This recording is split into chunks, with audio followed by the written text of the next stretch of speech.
Pazzesca fuga sui tetti del centro di Mestre dopo una rapina in pieno giorno in via Garibaldi. 2 minorenni rumeni finiscono rinchiusi in carcere a Treviso. Stroncata dalla polizia una fiorente attività di prostituzione all'interno di 2 locali notturni di San Donà di Piave e Quarto d'Altino. 5 le persone arrestate. Ancora un incidente mortale sulle strade del veneziano. 69enne di Teglio Veneto finisce con l'auto in un fossato e poi contro un muro di cemento a Portogruaro. Spacciatore arrestato dalla polizia locale in via Castellana a Mestre mentre tenta di sbarazzarsi di eroina in sasso sufficiente per confezionare circa 85 dosi. Presentate le nuove ambulanze dell'ULSS 3 Serenissima. Il direttore generale Dalben le ha definite piccole terapie intensive mobili. Nel 2019 sono state quasi 100.000 le chiamate al 118. Calo di presenze turistiche al Lido, la municipalità promuoverà un tavolo di lavoro per studiare nuove strategie. Si temono flessioni anche a Carnevale e Pasqua. Primo bilancio sull'andamento dei saldi a Venezia città, partenza in leggero calo rispetto all'anno scorso, aperto dall'Ascom un punto di dialogo con gli utenti. Ben ritrovati con l'edizione di Venezia dei nostri telegiornali. La cronaca in primo piano, rapina in pieno centro a Mestre. I ladri, 2 minorenni rumeni, si sono arrampicati sui tetti per fuggire ai poliziotti e poi sono stati arrestati. Li hanno rincorsi, sono saliti su là, hanno cercato di scavalcare, sono riusciti a scavalcarle e andare sopra i tetti. Chi si è trovato di fronte alla scena era incredulo. 2 minorenni rumeni in pieno giorno, poco dopo le 12, sono entrati nel negozio Apple di viale Garibaldi a Mestre, a pochi passi dal municipio. E dopo essersi impossessati con violenza di 4 telefoni cellulari, facendo cadere a terra la persona che lavorava all'interno, sono fuggiti di corsa. Dopo aver rapinato il negozio, i ladri sono fuggiti di corsa, entrando in Calle della Testa e circondati dai poliziotti hanno pensato di fuggire arrampicandosi sul tetto. Cercavano di scappare in tutti i modi. E io sono uscita con il cane per essere più tranquilla. Uno ha cercato di entrare nel giardino di casa nostra e quando ha visto il cane è tornato dentro, non sapendo dove uscire, si è arrampicato sull'albero, si è arrampicato sui tetti, ha attraversato casa nostra ed è scappato dietro. Li ho sentiti camminare sopra i tetti perché io quando li ho visti partire verso casa mia chiaramente mi sono affacciata, cioè sono entrata e sono andata sulla parte dietro per vedere se in qualche modo potevo anche aiutare i ragazzi della polizia a bracarli nel giardino nostro. Un incrocio tra un gatto e una gazza ladra proprio, cioè velocissimi e con una facilità di arrampicata pazzesca. A quel punto la polizia ha fatto alzare in volo un elicottero e li hanno presi in poco tempo all'altezza di via Spalti. Non è una scena che si vive per fortuna tutti i giorni, quindi un pochino sì. Un po' di preoccupazione c'era e soprattutto la preoccupazione che magari potessero non prenderli e quindi ti devi comunque vedere ancora di più le spalle in questo periodo. C'è un po' troppo movimento da questo punto di vista. Poco dopo gli agenti, continuando a perlustrare i tetti, hanno anche ritrovato la refurtiva. I ragazzi sono stati arrestati e portati in questura. È soddisfatto per il buon esito dell'operazione il questore di Venezia, Maurizio Masciopinto. Sentiamo. Una bella giornata per la questura di Venezia, grande soddisfazione, una bellissima operazione della squadra mobile che ormai è un fiore all'occhiello, diciamo, per l'intera polizia. Un grazie all'autorità giudiziaria che, devo dire, sentiamo sempre vicina. Colgo l'occasione per un grande ringraziamento al procuratore Chierchi e anche una bella giornata per la polizia perché l'operatività funziona, intervento in corso una rapina, quelle cose che mi emozionano ancora, inseguimento, arrivo sul posto dell'elicottero, intercettati i rapinatori su un tetto, inseguimento per i parcheggi, insomma grande soddisfazione, quelle cose che ci emozionano. Ero in sala operativa con i miei uomini, è stato un bel momento, un bel applauso nel momento in cui sono stati afferrati. Ecco, queste sono quelle soddisfazioni che noi viviamo ogni giorno e quindi grazie soprattutto a loro, alle donne e agli uomini della Polizia di Venezia. Grazie. E l'attività della squadra mobile oggi non è finita qui, è stato scoperto un giro di prostituzione all'interno di locali notturni a San Donà di Piave e Quarto d'Altino.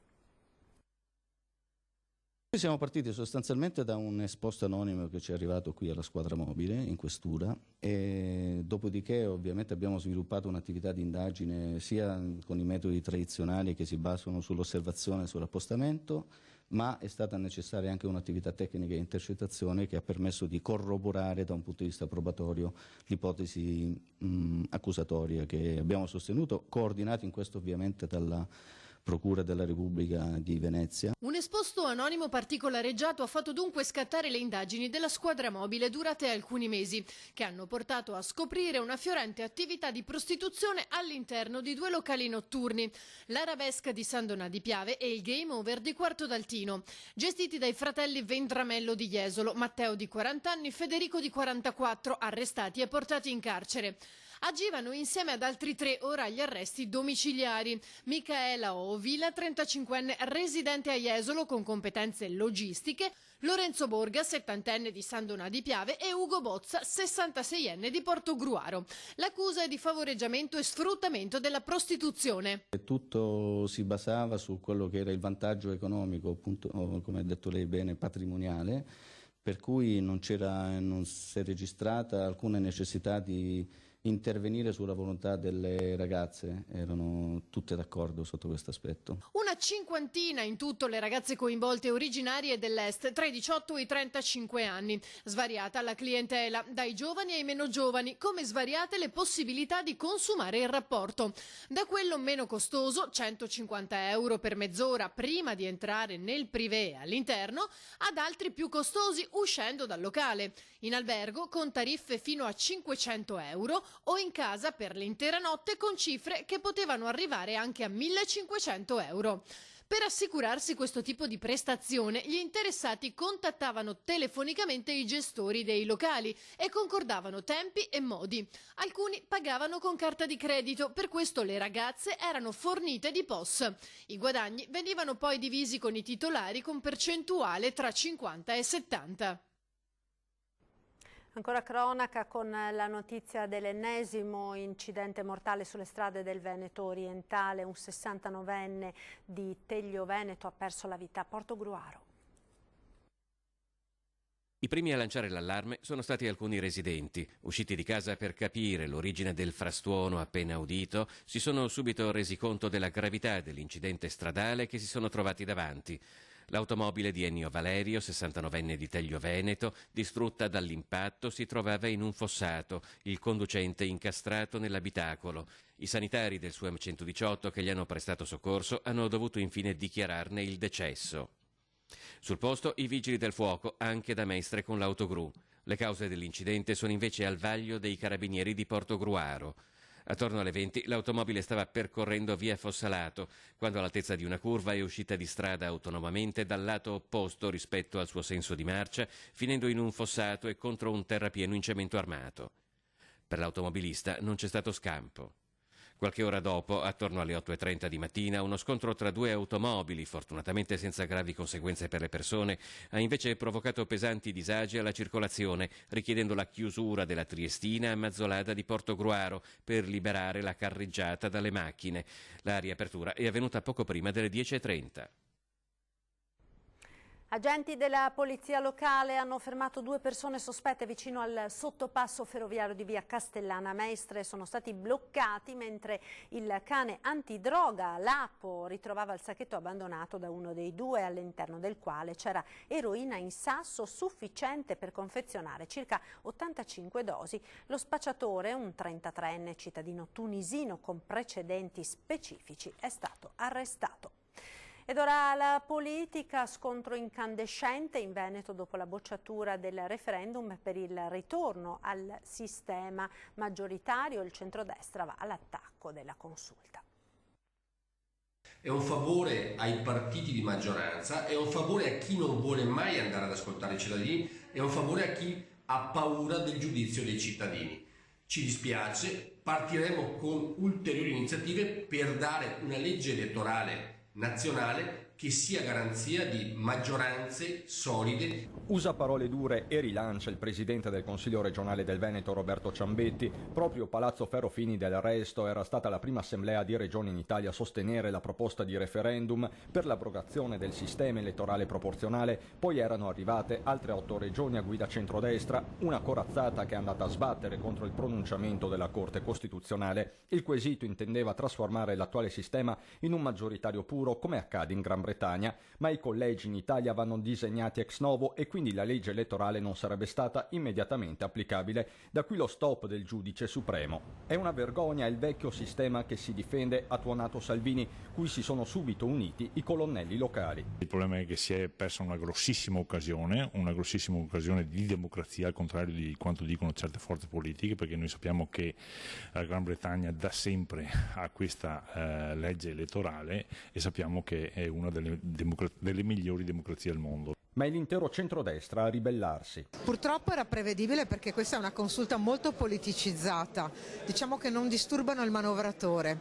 Il manovratore vuole tornare alla proporzionale perché è la legge che può mettere il Parlamento nel ricatto continuo. La maggioranza romana, opposizione a Venezia, applaude invece alla consulta. Di una bella giornata ha parlato il ministro veneto per i rapporti con il Parlamento Federico D'Incà, che rilancia il proporzionale con sbarramento al 5%. Per i colleghi del PD la questione elettorale va risolta a Roma. È compito del Parlamento trovare la soluzione più coerente per dare stabilità e rappresentatività all'interno del Parlamento stesso. Per i Dem in regione la bocciatura del quesito è uno scampato pericolo, ma anche una brutta pagina politica per il Veneto. Dispiace che il Consiglio regionale del Veneto si sia piegato a questa operazione, che è stato un grande bluff. Evidentemente quella proposta di referendum avrebbe proposto una legge da Bulgaria, ma da Bulgaria quando c'era ancora il muro di Berlino. E continuiamo con la politica, perché con la campagna elettorale alle porte Fratelli d'Italia ha aperto un punto di informazione vicino al Ponte delle Guglie per far conoscere il proprio programma ai veneziani. Questo è espressione esattamente di un partito che continua a crescere, è credibile, è creduto e continua a costruire un'aggregazione sempre più radicata nel territorio. Non è una sede né un circolo, ma è un punto di informazione per i veneziani che vogliano avvicinarsi a Fratelli d'Italia, quello aperto a Cannareggio, a 2 passi dal Ponte delle Guglie. L'apertura di sedi come questa è uno dei segnali della nostra volontà di crescere, di continuare a crescere. Ormai tutti i sondaggi ci danno in forte ascesa, non solo per l'effetto trainante della nostra leader Giorgia Meloni, ma anche per la nostra capacità di essere presenti sul territorio. La data delle prossime elezioni comunali e regionali non è ancora stata fissata, ma Fratelli d'Italia intende avviare un dialogo diretto coi cittadini. Ci sono tante persone che vogliono conoscerci, vogliono conoscere il nostro pensiero, vogliono conoscere cosa facciamo nel territorio, cosa facciamo per il territorio e naturalmente alle volte timidamente entrano qua e dicono: Marco, ma cosa succede? Ma cosa fate per il territorio? Ma chi è che ci rappresenta? E naturalmente siamo qui a disposizione per rispondere a qualsiasi domanda. Dunque anche uno spazio civico di aggregazione per conoscere quali siano i capisaldi del partito. Fratelli d'Italia punta a quello che è il tema della sicurezza in maniera prevalente, ma soprattutto anche a quello che è il tema dell'impresa, del lavoro, dell'economia, di una rivalutazione e del riconoscimento dell'identità di una città che ha bisogno assolutamente di essere riconosciuta a livello mondiale. Ed ora la pubblicità, a tra poco.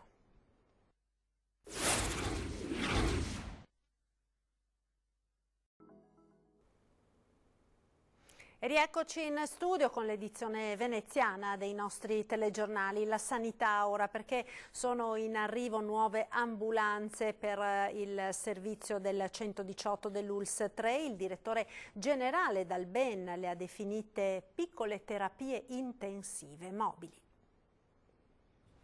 Continuiamo come Regione del Veneto e nella nostra azienda 3 di Venezia a monitorare costantemente il nostro patrimonio di automezzi e quindi a rinnovarlo con mezzi sempre più moderni, sempre più efficaci, sempre più all'avanguardia, che ci garantiscono a noi come operatori, ma soprattutto alla comunità, la miglior assistenza possibile nei casi di emergenza. Nel 2019 sono state quasi 100.000 le chiamate al 118 nell'area di competenza dell'Ulstre Serenissima, 88.000 per richiesta di soccorso, 10.000 per informazione all'utenza, 500 per il trasporto secondario. Ora sono in arrivo 7 ambulanze e un'automedica. Ormai le nostre ambulanze, le idroambulanze, sono delle piccole appunto terapie intensive, sono dei piccoli, consentitemi, ospedali che arrivano sul posto dove c'è appunto l'emergenza e danno le prime risposte utilissime, le più importanti a chi deve essere soccorso. All'interno di ogni ambulanza sono presenti elettromedicali di soccorso avanzato, ventilatori polmonari, monitor multiparametrici e defibrillatori che garantiscono la trasmissione degli ECG e di altri dati alla centrale operativa di riferimento. Da febbraio ci saranno anche cartelle informatizzate. È un ulteriore passo, già adesso la centrale operativa si integra con la rete ospedaliera anticipando all'ospedale l'arrivo del paziente. Ad oggi si fa telefonicamente passando le informazioni tra operatori, da febbraio cominceremo l'utilizzo di una cartella clinica informatizzata per cui l'ospedale riceverà anticipatamente anche tutto il dossier sanitario del paziente e in modo particolare nel paziente critico questo agevolerà l'accesso alle cure più intensive, per cui l'ospedale sarà preparato ad accogliere quel paziente in modo specifico. A differenza di altre realtà per Venezia ci si deve attrezzare anche con idroambulanze che hanno un costo 3 volte superiore alle altre. Il costo di un'idroambulanza è molto superiore, 3 volte di più rispetto all'ambulanza normale, ospita al suo interno il doppio di operatori e quindi ha dei costi orari di gestione molto superiori. Questa è una cosa che va sottolineata, che va ricordata, perché appunto il soccorso in quella di Venezia, centro storico e isole è un costo molto superiore alla emergenza che si ha in terraferma. Nonostante la mole di interventi, nel 2019 il SUEM 118 è riuscito a garantire la massima celerità negli interventi, rispettando il target dei 18 minuti previsti dalle tempistiche indicate dalla Regione Veneto. Ed ora parliamo di turismo. Al Lido di Venezia il calo delle presenze interroga gli addetti ai lavori sul settore del comparto. Si temono flessioni anche a Carnevale e Pasqua. Sentiamo. Un tavolo di lavoro per studiare i motivi del calo turistico al Lido e trovare delle soluzioni concrete per provare ad invertire la rotta. Lo propone il presidente della municipalità del Lido Pelestrina, Danny Carella, che poi rilancia. Va stabilito un marketing anche indipendente da Venezia, altrimenti non ci saranno miglioramenti. Il Lido è innegabilmente legato a Venezia, in maniera indissolubile per quanto riguarda cultura, storia, tradizione, economia, e lo è anche per il turismo. Va da sé però che il Lido ha la necessità di trovare una propria strada anche indipendentemente da Venezia e lo può fare puntando sulle proprie specificità. Le opportunità, dice Carella, non mancano. La spiaggia, il mondo sportivo, perché spesso ci dimentichiamo che al Lido esistono tutti gli sport e quindi con una seria collaborazione tra mondo economico, mondo sportivo, istituzioni, mondo balneare, secondo me il Lido a questo punto può puntare anche a un rilancio turistico che sia anche indipendente, ripeto, da Venezia. Se ne parlerà ora in alcuni incontri che inizieranno già da questo mese di gennaio. Per il periodo estivo si punta sul turismo balneare, grazie a una collaborazione con gli operatori. Non per una volontà di distacco da Venezia stessa, ma perché c'è la necessità del 2020 per il Lido di trovare una propria strada turistica e di trovare un proprio rilancio basato su questi aspetti e sugli aspetti indubbiamente ambientali. Così l'isola punta ad affermarsi anche nel mercato estero. Ed ora parliamo di saldi. Primo bilancio sull'andamento a Venezia città con il presidente dell'Ascom Roberto Magliocco. Avvio dei saldi con un leggero calo rispetto al 2019 a Venezia, centro storico e isole, ma il primo bilancio del presidente dell'Ascom Venezia Roberto Magliocco lascia aperte le porte all'ottimismo e alla speranza che, terminate le vendite, il conto sia positivo. Le vendite sono lievemente un calo rispetto allo scorso anno, diciamo che sono un po' legate anche alle nuove strategie che stanno effettuando adesso i negozi, in cui praticamente chiamano i clienti più affezionati, gli fanno la tessera, gli fanno dei sconti. Per i piccoli commercianti al dettaglio Però c'è anche un'importante nota di merito. Perché non ho avuto nessuna lagnanza da parte dei clienti e anche degli utenti in generale, in cui verificavano che ci fosse corrispondenza tra il prezzo scontato e il prezzo reale. Tra le novità del nuovo anno, l'apertura di Arcom Venezia di un punto di dialogo con gli utenti. Ed è tutto per questa edizione, vi ricordo i nostri appuntamenti serali, tra poco, subito dopo i TG torna 20:10, questa sera ospite in studio di Ferdinando Avarino sarà l'assessore regionale alla protezione civile Giampaolo Bottaccin, poi dalle 21:15, prima serata, ritorna la trasmissione che ha aperto gli archivi storici di Antenna 3, stesso format ma un nuovo titolo, da 40 alla nostra storia. Appuntamento quindi ogni venerdì a partire dalle 21:15 naturalmente su Antenna 3.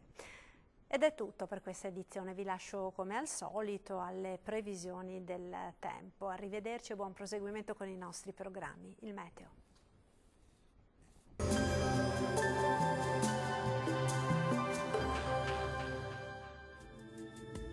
Bentrovati al meteo. Arriva la prima attesa perturbazione del 2020, pioggia dunque sulle nostre regioni, seguita anche da un'irruzione di aria fredda. Il dettaglio della giornata di sabato. Sul Veneto cambia decisamente il tempo, sarà infatti una giornata all'insegna delle precipitazioni che si spera possano portare un miglioramento della qualità dell'aria. Fenomeni localmente intensi in mattinata, la situazione però andrà via via migliorando in serata. Neve sulle Alpi a 500-800 metri. Lieve calo termico con temperature minime fino a -2 gradi, massime tra 2 e 7 gradi. Ci spostiamo ora sul Friuli Venezia Giulia, qui avremo condizioni di maltempo con rovesci diffusi, localmente anche di moderata intensità. Temperature minime tra 2 e 6 gradi, massime sui 6-8 gradi circa. Uno sguardo infine al Trentino Alto Adige, le piogge saranno più insistenti al mattino, dal pomeriggio fenomeni in via di cessazione. Temperature minime sotto zero, massime sui 3 gradi. Dal meteo di Antenna 3 per ora è tutto, grazie per l'attenzione e arrivederci.